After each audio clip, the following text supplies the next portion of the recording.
இந்த நேரத்தில் எங்களுக்கு ஆதரவு தெரிவிச்ச அத்தனை இயக்கங்களுக்கும் அத்தனை இயக்கத்தின் தலைவர்களுக்கும் மீண்டும் என்னுடைய நன்றியை தெரிவிக்கிறேன்.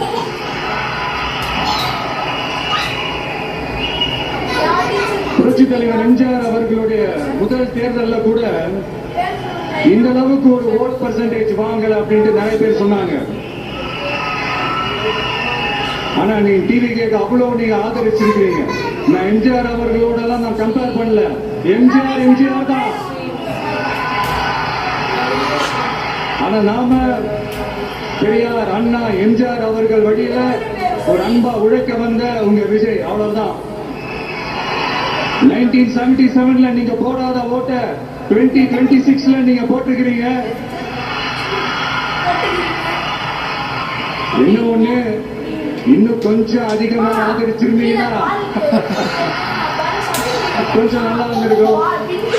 பரவாயில்ல, ஃபியூச்சர்ல வரப்போற எல்லா தேர்தலையும் உங்களுடைய முழு சப்போர்ட் என்னால வாங்க முடியும்ன்ற அந்த ஒரு நம்பிக்கை கண்டிப்பா கண்டிப்பா இப்போ என் மனசுல ரொம்ப ஆழமா பதிஞ்சிருக்கு. கண்டிப்பா அடுத்தது ஃபுல் மெச்சாரிட்டி தான். நீங்க அமைச்சு கொடுத்திருக்கிற இந்த ஆட்சியில எல்லா நன்மைகளையும் நீங்க கண்கூடா பார்க்க தான் போறீங்க அப்படின்ற அந்த கான்பிடன்ஸும் இப்ப என் மனசுல ரொம்ப ஆழமா பதிஞ்சிருக்கு.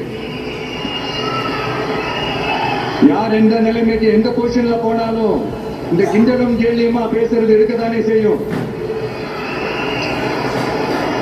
நம்மளை பத்தி, நம்ம அரசியலை பத்தி, நம்ம பேச்சை பத்தி இந்த கிண்டலும் கேலியுமா பேசிட்டு தானே இருப்பாங்க. அவங்க எல்லாருக்குமே என் சைட்ல இருந்து ஒரே ஒரு ரிக்வெஸ்ட், தயவு செஞ்சு நிப்பாட்டிடாதீங்க.